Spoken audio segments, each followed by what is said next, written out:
Մեթյու Հենրի, ամենօրյա ընթերցանություն, օր հուլիսի 20։ Եվ սա ասելով իր ձեռքերը և իր կողը ցույց տվավ նրանց, և աշակերտներն ուրախացան, երբ որ Տիրոջը տեսան։ Հովհաննես 20-րդ գլուխ 20-րդ խոսք։ 7 օրերից մեկը, որպես սուրբ օր, կրոնական երկյուղածությամբ պահելը հաստատված էր դեռ սկզբից, իսկ այն, որ Մեսիայի արքայության մեջ շաբաթվա առաջին օրը պետք է լիներ այդ հանդիսավոր օրը,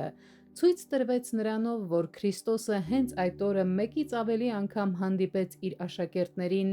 նրանց կրոնական ժողովի մեջ։ Այդ օրվա սուրբ պահպանումը եկեղեցու բոլոր դարերի ընթացքում փոխանցվել է մինչև մեզ։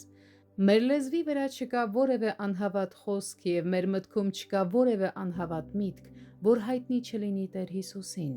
և նա հաճեց հարմարվել նույնիսկ Թովմասին, որպեսզի նրան չթողնի իր անհավատության մեջ։ Այդպես էլ մենք պետք է համբերությամբ վերաբերվենք բոլոր տկարներին։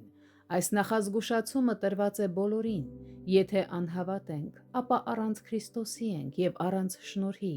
առանց հույսի և առանց ուրախության։ Թովմասը ամաչեց իր անհավատության համար և բացականչեց. «Իմ Տեր և իմ Աստված»։ Նա խոսեց սիրով ինչպես մեկը, որ ամբողջ ուժով բռնել էր Քրիստոսից. «Իմ Տեր և իմ Աստված»։ Առողջ և անկեղծ հավատացյալները, նույնիսկ եթե դանդաղ են և տկար, Տեր Հիսուսի կողմից ողորմությամբ կընդունվեն։